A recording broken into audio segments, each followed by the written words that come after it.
this is me. I'm a family physician. I don't drive helicopters, but I did pose by one time.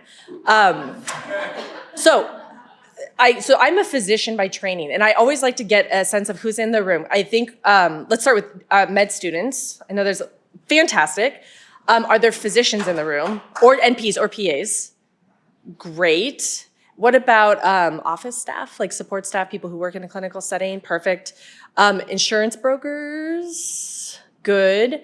Who am I missing? Who have we not? Who's everybody else? Employers, of course. I'm sorry. Ugh. That was so stuttered of me. Are there any marketing professionals in the room? Oh, this is good. Y'all know about the Dunning-Kruger effect? Right, so I'm gonna pretend to be a marketing professional for the next 20 minutes, and you all can decide where I fall on that curve. And, or maybe you'll think that I'm a highly qualified expert. But by training, I am a family physician. I'm not a marketing expert. But I have had the trial by fire of becoming a marketing expert through owning my own business and through the work that I do in the free market space. I will say I came to the practice of medicine from the perspective of wanting to serve the most number of people, wanting to give back to the little guy, wanting to provide the most healthcare to the most number of people in an equitable and ethical way. And so when I went into my training, I actually trained at an FQHC because I wanted to help the little guy. And about halfway through my training, residency's hard regardless, but in my training, I realized like the way that we are actually providing care to patients does not make sense. These people who are so vulnerable are getting shuffled through these 15-minute visits over and over, and they have to follow up in 3 months, and I never really ever felt like I actually addressed their needs, and it didn't make sense to me, which is when I decided to drink the Kool-Aid y'all are drinking today and opened up my own direct primary care practice right after residency. So I trained in Denver, we moved back to Kansas City, opened up my practice from scratch, built it up, had to learn from the School of Hard Knocks how to be a marketing professional, among other things like an accountant, a janitor, an HR professional, like all of the things. I actually never knew how to fix a toilet until I opened up my own practice. So now I know how to do that too. So direct primary care is where I really cut my teeth in this world of how do you market healthcare as a business, and how do you think of yourself as actually a clinician as well. This got me into a lot of different realms because I think the theme of like Marty's talk and the speakers so far this morning are that once you start thinking about this, you can't stop griping about the way that the system is currently set up. And so I became a professional griper, which then got me connected into different like activities and different people who are trying to fix things. And so I became a dabbler. And then I started to just hoard all these different jobs. So I have all these different jobs that I do in healthcare because I can't stop complaining about the way things are working, but also simultaneously thinking that I can maybe fix them. And so I'm like, yes, I'll do that job. Why don't I just do all the jobs? And so that was my next career move, was to have like 5 or 6 different jobs simultaneously. I then had my first child and reality set in and I had to get rid of a few jobs. And so I've kind of coalesced at this point around being the medical director for Sesame, as Beth was saying. And so that is essentially my conflict of interest as it comes to today's talk, because at Sesame what we do is we have a marketplace, online marketplace set up where clinicians who are independent can list their services for consumers who are out there looking to connect with services and to purchase healthcare services. So that's kind of what my main hat is that I do at this point, and definitely still don't fly helicopters. Okay, so the talk around today is to think of a consumer, a patient as consumer. And marketing professionals who have spent far more time thinking about this have already sort of classified how to think of a consumer good. There are 4 different types of consumer goods. Does anybody in the room know what they are? Okay, good. This is great. So we're actually gonna get to learn something together today. And the reason I wanted to frame it like this was because I think that as doctors or as clinicians and healthcare people, we tend to think of it as like, we're very smart, we can figure this out, let's reinvent it, let's think about this, you know? But we don't need to reinvent the wheel, right? Like, let's use a framework that's already been, you know, sussed out by our marketing colleagues and use that. So there's essentially 4 types of consumer goods. A consumer good is like the end product that is either a service, like a haircut, or a consumable good, that's why it's called a consumer good, toothpaste, toothbrush. It's not raw materials, it's generally not things along those lines. So there's 4 categories. So the first one is called a convenience good. So these are the types of things that are, the name is perfect, they're very convenient. They're things that you're gonna buy without thinking much about them. Paper clips, toothbrushes, toothpaste, things like that. That's gonna be at your local corner store, bodega, at the grocery store, Target, Walmart, et cetera. There's not a lot of time you spend thinking about where you're gonna procure your toothpaste. The next type of good is called a specialty good. And so this is gonna be an item that a consumer spends a lot of time procuring, and it has a high cachet associated with it. So the examples are luxury cars, my lovely Rolex picture that I have here. And they're gonna spend a lot of time weighing options before they make what is gonna be essentially a high price investment in that good. Another good is a shopping good. So this is generally a durable good that a consumer will spend a certain amount of time thinking about purchasing. So TVs, clothing, certainly not toothpaste, not your paper clips, things like that. It can be sold in the same place that like you're gonna get your toothpaste and your paper clips, think Target, Walmart, department stores, things like that. But it requires a little bit more thought before the consumer actually invests their money to make the purchase. It's not as flippant, you're not buying it as frequently, it's not on your weekly grocery list. The last category is actually my favorite category when I started thinking about like how do we market our services as healthcare providers, because I was actually worried that all of our services fell into this category, but it's the unsought good. And so these are goods that consumers either don't want to buy or are not aware that they could be buying. And the example that's often used is end-of-life services, i.e. your funeral planning services, your coffins, et cetera. So these are things, and I think we can all relate to this, that hopefully we don't spend a lot of time thinking about or planning to buy or figuring out how to buy, and we don't necessarily like are looking out for them. Fire extinguishers are also common examples of that, et cetera. So these are our 4 categories of goods.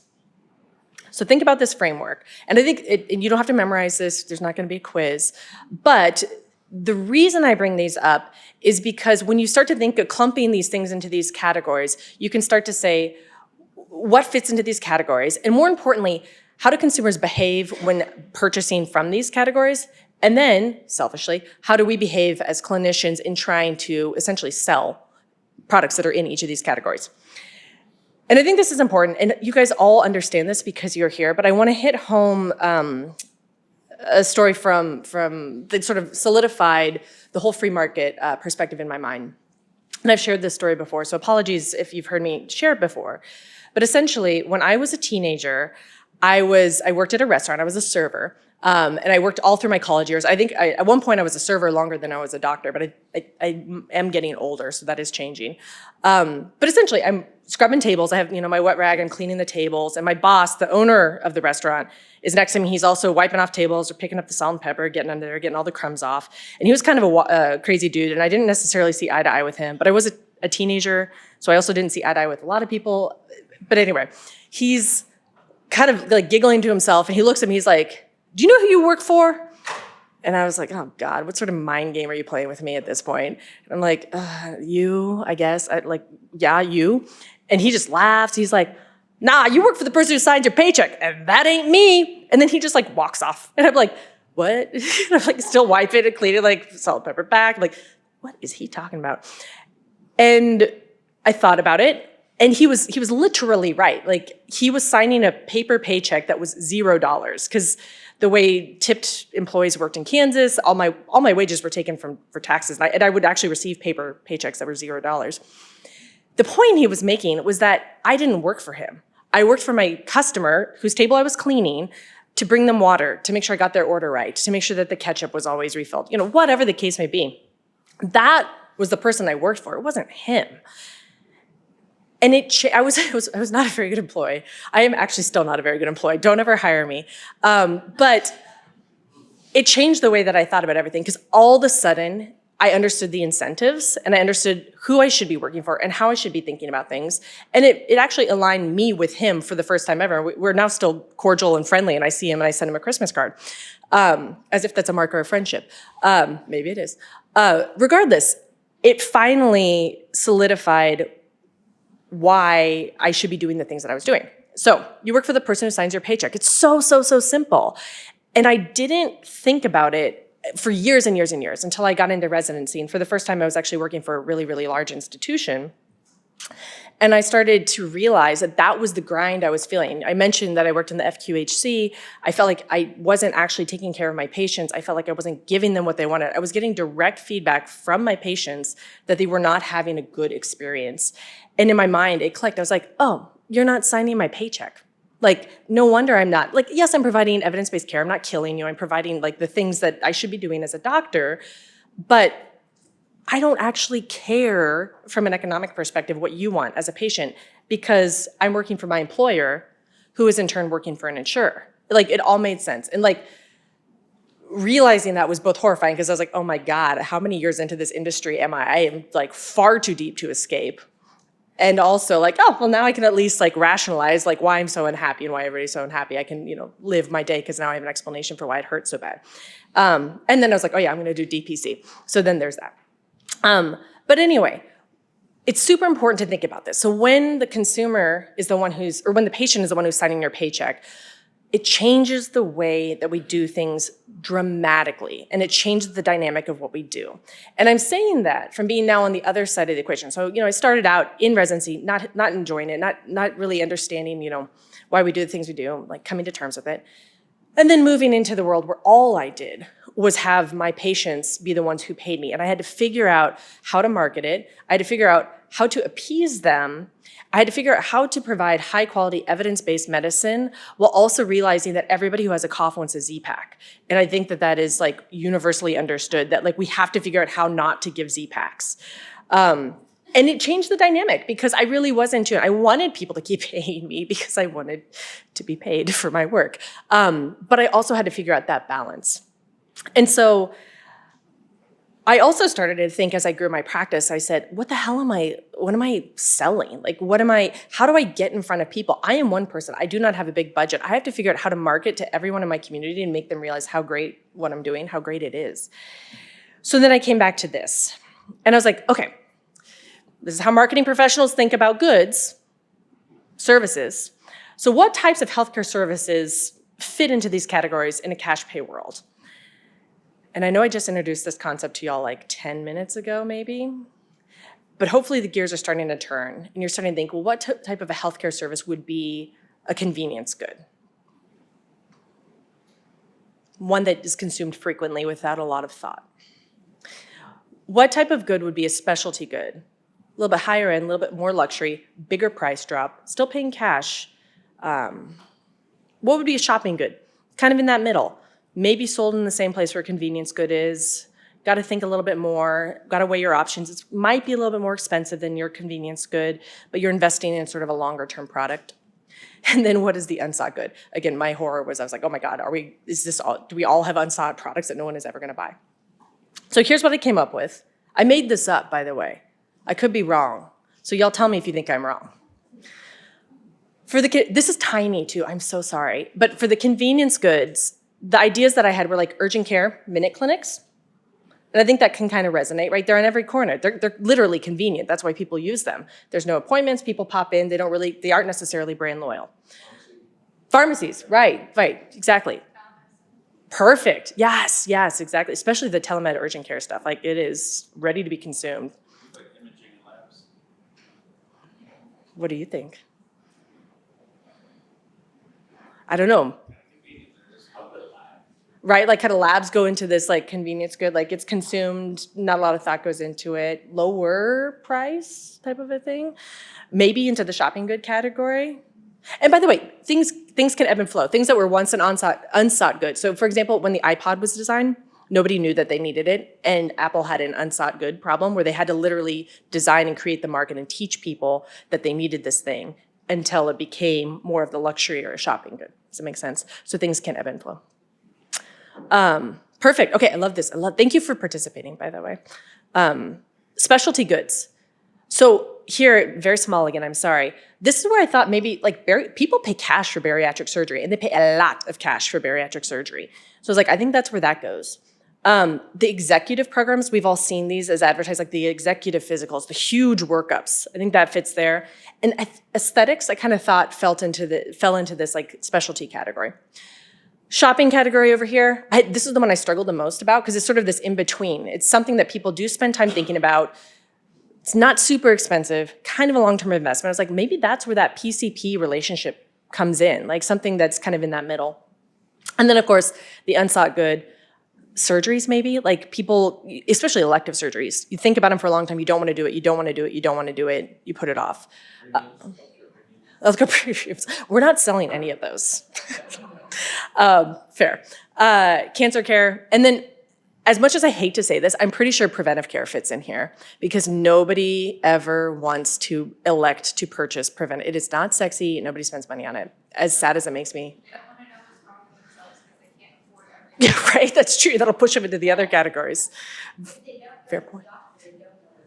That's exactly right. I'm not sick. Sir, when was the last time you were at the doctor? When I was 20, yeah. It's a sick care mentality, not a healthcare mentality. Precisely. So this is right, this is good. So how do consumers think? How have they been trained to think? How do they think with their wallet? Like how?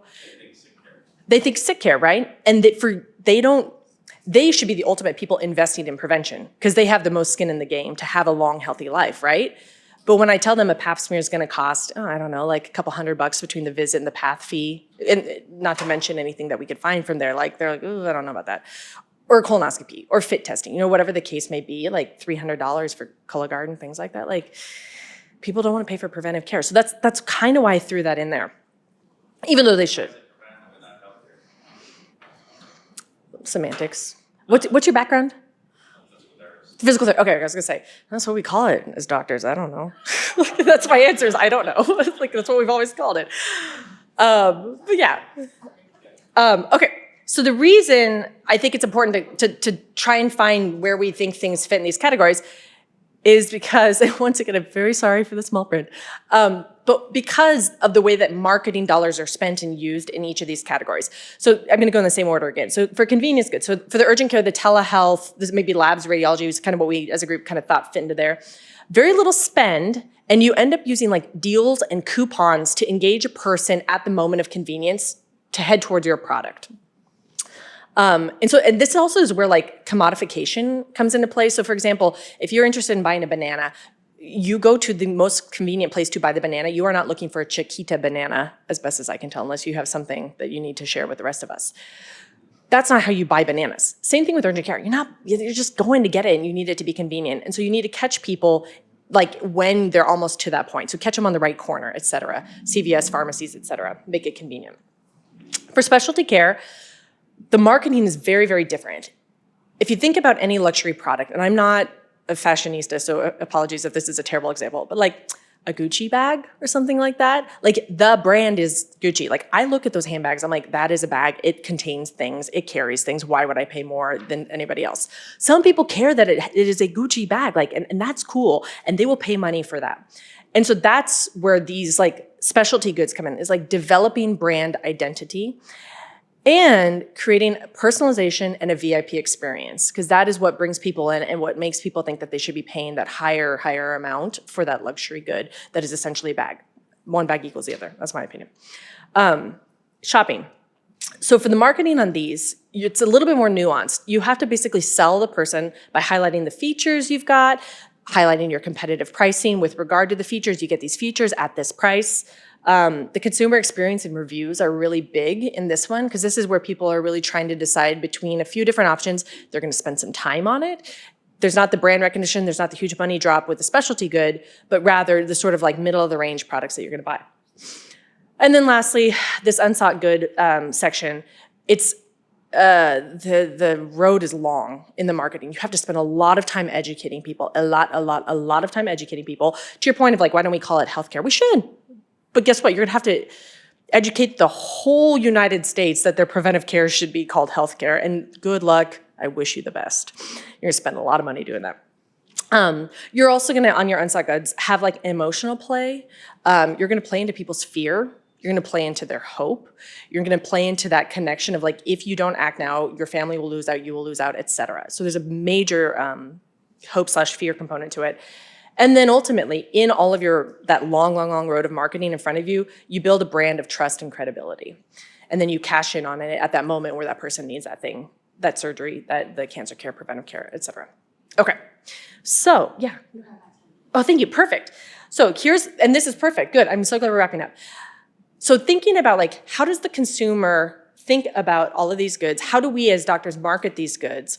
And then ultimately, going back to me working at the restaurant and working for my customer there at the table, and then in my direct primary care practice, working for my patient in the exam room, you start to think of, well, how do I get this person into my office? How do I keep them into my office? How do I display what I have to offer and make sure people keep coming back? Because as I alluded to, it can be really, really, really easy to think that, well, the consumer wants a Z-Pack. I'm gonna sit here and give out Z-Packs all day long, and everybody's gonna be super happy, and I'm gonna get 5-star reviews, and I'm gonna practice horrible, horrible, horrible medicine, but nobody's ever gonna care because off they go and they gave me a 5-star review. Like, that's possible. And then from there, it doesn't take long to Marty's point earlier, that all of a sudden we're like, oh, sure, and then try, B12 injections into your eyeballs because we found out that IV access was not enough, right? Exaggeration, I haven't heard of this yet. But the excessive B12 injections are for real. Like, people are selling these and the consumer is gobbling them up. And so it's kind of crazy because people here are cash in hand and they're like, I want to be fixed. And if we use science and evidence, sometimes the facts are like, well, you're not gonna be fixed. But let me give you a holistic approach because I'm an expert and I'm gonna give you healthcare and all this stuff.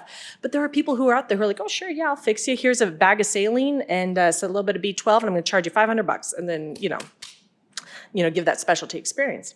So there's this problem where like, this is not unrealistic to sort of postulate, like, how do we avoid this? Because ultimately, and I think the reason we're all here is because, like me, we want to be good doctors, right? This is a picture of me being a good doctor. I joke, but we want to provide excellent, high quality, evidence-based patient care at the right price, at the right time, make it convenient, make it personalized. We want to do all of these things that I've laid out. And of course, my specialty was primary care. So I had to focus on sort of like demonstrating what we gave at a competitive price and working on my reviews and things like that. That's how I had to market my practice. But I know you all are coming from different perspectives and there's different ways you would market. But here's where the talk kind of comes to summation is essentially, we got consumers cash in hand. We tried to self-regulate through the opioid crisis as physicians, and that wasn't even in the insurance world, and it didn't go very well. So where do we find that balance of like, let's give the consumer, the patient, a great experience while balancing it with providing high quality, correctly priced healthcare services, and just kind of, we got to be business people. And I don't think any of us were ever trained to be business people. And so we have to be really, really, really thoughtful about making sure our practices stay open and our marketing in an ethical way. And so I would love to have a conversation, and you're welcome to ask questions. My answer may be, I don't know, but I'm hoping we can have a conversation here in the room of like, wins, perhaps things that we've seen, ways to kind of address this like marketing as consumer products. So if anybody has any thoughts, reflections, or comments, and if you go down a rabbit hole, I'll try and pull you back out to the best of my ability. Go ahead. And tell us who you are and your background. I'm Jared Ross. I'm an emergency physician and healthcare consultant. So having worked in urgent care and done some dabbling in telehealth urgent care, I'm very concerned about antibiotic overprescription, and as you talk about these specialty clinics and these IV clinics, you have a huge disparity of knowledge between the consumer and the provider that you don't, say, have in a restaurant industry. Correct. You can adequately judge the quality of the food to a larger degree. I'm less concerned about the IV clinics because you have minimal negative non-financial outcomes. But when it comes to things like antibiotics that are affecting other people that are not a party to that transaction, that free market transaction, how do we, from a free market perspective, and I speak as a devout libertarian here, how do we prevent this overprescriber? How do we combat it? Because this is already a problem, whether in person urgent care or telehealth urgent care, which is very consumer driven. How do we address this antibiotic overprescription issue that we're really facing right now? And so, I don't know if this is being recorded, but it's essentially how do we address the antibiotic overprescribing due to consumer demand and a mismatch of understanding essentially the science behind it. I'll give you my own opinion, and then I'd love to hear if anybody has different ones or suggestions. I thought the answer to that was time. So because I also work in ER, I've worked in primary care, right? It is so much faster for me to listen to somebody's lungs, look at their vitals, be like, this person's not dying, they're doing fine, they probably have bronchitis, it's probably viral, and to just be like, here's a Z-Pack, get out of the room. That takes me so little time. It takes me much, much, much longer, and this is what I would do in my DPC clinic, to talk through, this like, this is viral, this is how you're gonna get in touch with, because everyone's like, I wanna nip it in the bud, I wanna prevent pneumonia. There's no evidence to suggest that the antibiotics do that at all.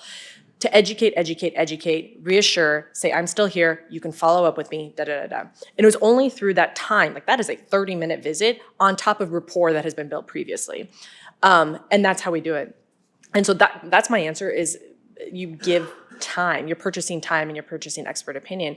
I don't know how sustainable that is, bigger picture. And if anybody has any other suggestions of like, I don't know, maybe we can install like arms in clinic rooms that like slap hands, like every time they start to like get out the pen to write a Z-Pack, like we could try that infrastructure development. I don't know. They prescribing Z-Packs Why do you think? because that's the last rep that was in their office.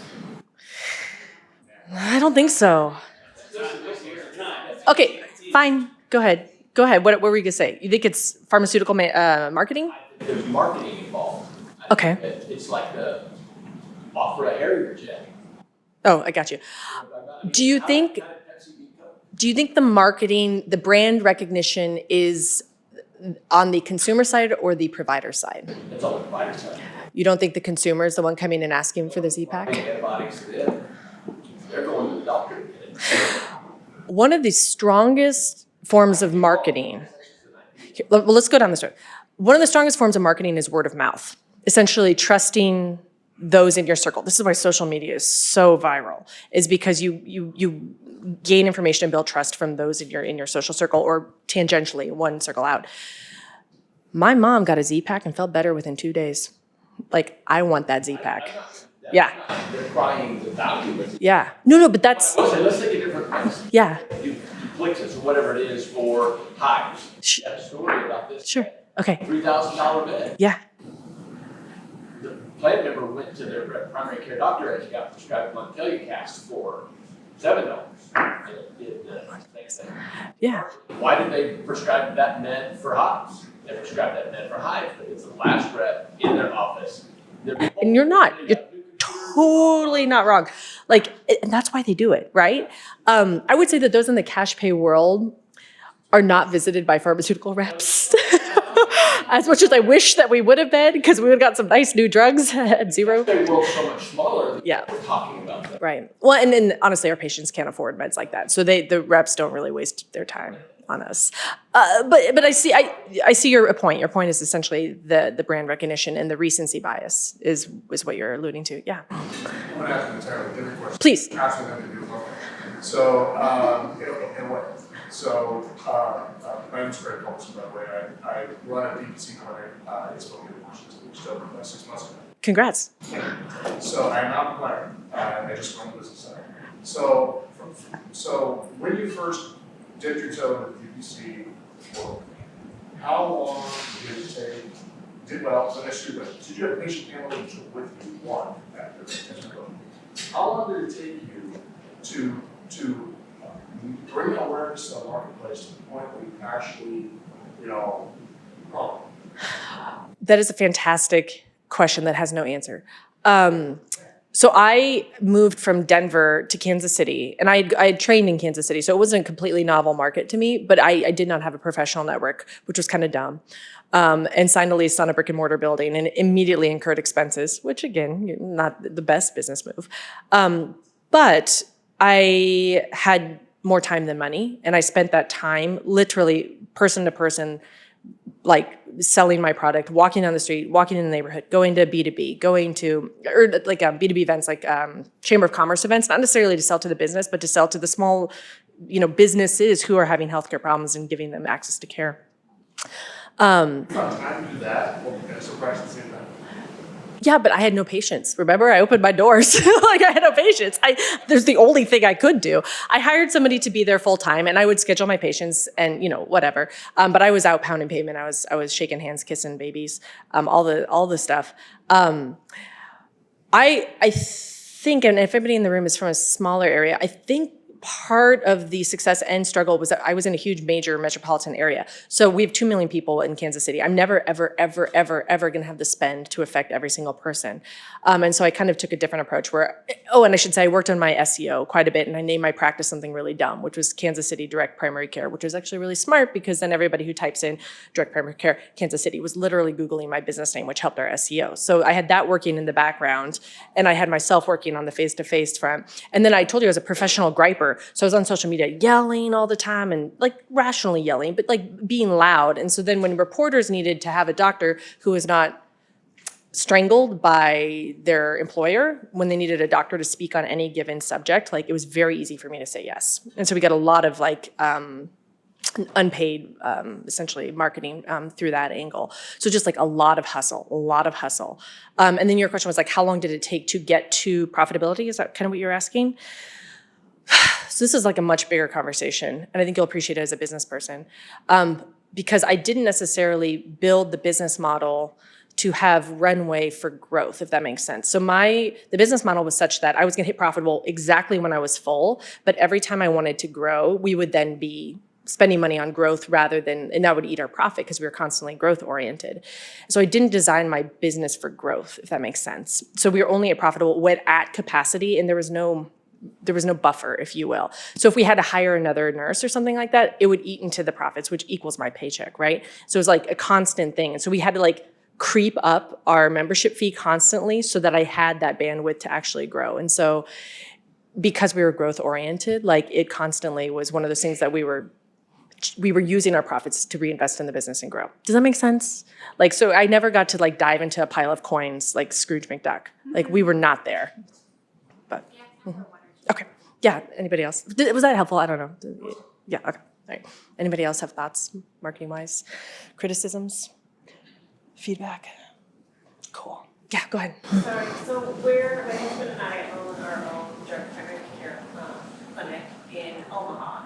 And as you discussed, like, there's big medicine everywhere. So we've been in now for about 2 years. And we're breaking even, doing pretty good, but we're kind of coming in like a little area of stagnancy. And it's literally just the two of us. We haven't hired anybody out. I don't have anyone running our social media. So I guess I'm just kind of wondering, like, do you feel like social media is so big? Like, what other kind of avenue would you maybe kind of hit, like we're not where we want to be, but we're not doing bad. But just to continue, we encourage our patients, like, if you can spread the word, that keeps us in business, so then you can keep seeing us type of thing. Do you think, like, YouTube and having TikTok testimonies, or, I mean, do you think that that's a huge play, just the way the world is, or do you just think, like, it's just, like, little squeaky wheel, because it literally is like myself and my husband, and so I'm a nurse, but I feel like I'm not like some. You're not going to go walk down the street kissing all the babies. You got things to do. But you have to be able to still kind of, I guess, do that, but then you have to run your business. Yes, you do. And we don't have like this exorbitant amount to just like dump into all these apps. I wouldn't spend that much. Yeah. They don't work. Right. We haven't. Did you have a thought? Yes, please. I was just gonna say, when you purchase something, do you look at the reviews first?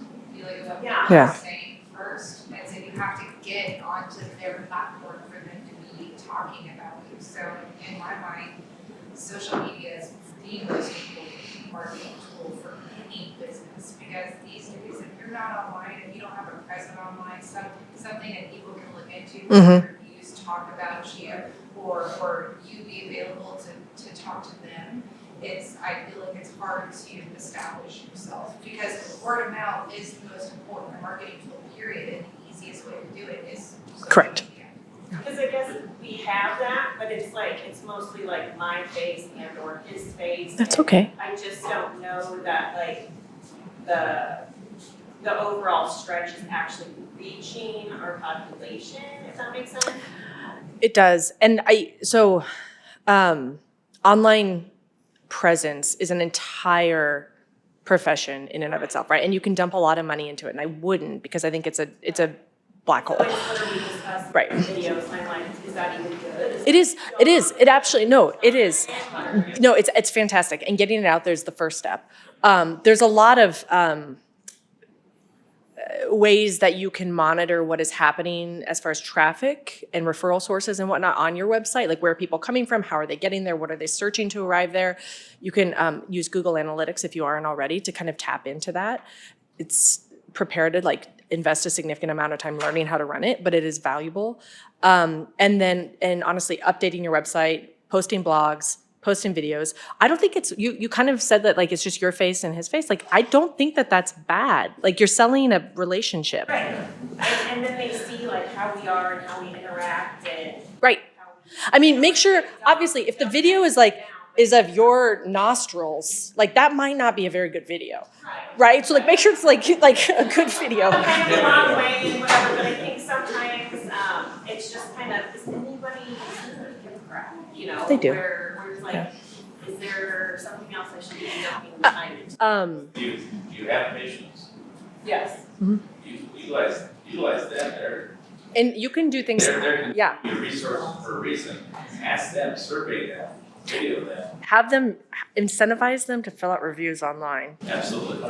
Like, that's gonna be the best way to do it. Incentivize, do a drawing, blah, blah, blah. Yeah, get them to do online reviews. Marketing is huge too, knowing Yeah. where your clients are.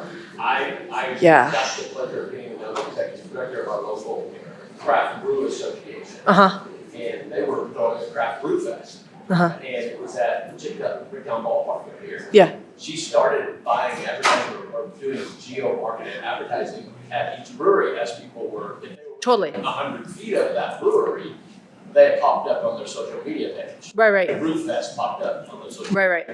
I submit that you put geo-marketing 200-300 feet outside of a ER or outside of a or outside of a health system or something Yeah. like that, because I would be willing to bet the vast majority of people that leave those organizations are pissed off, Well, true. looking for another solution.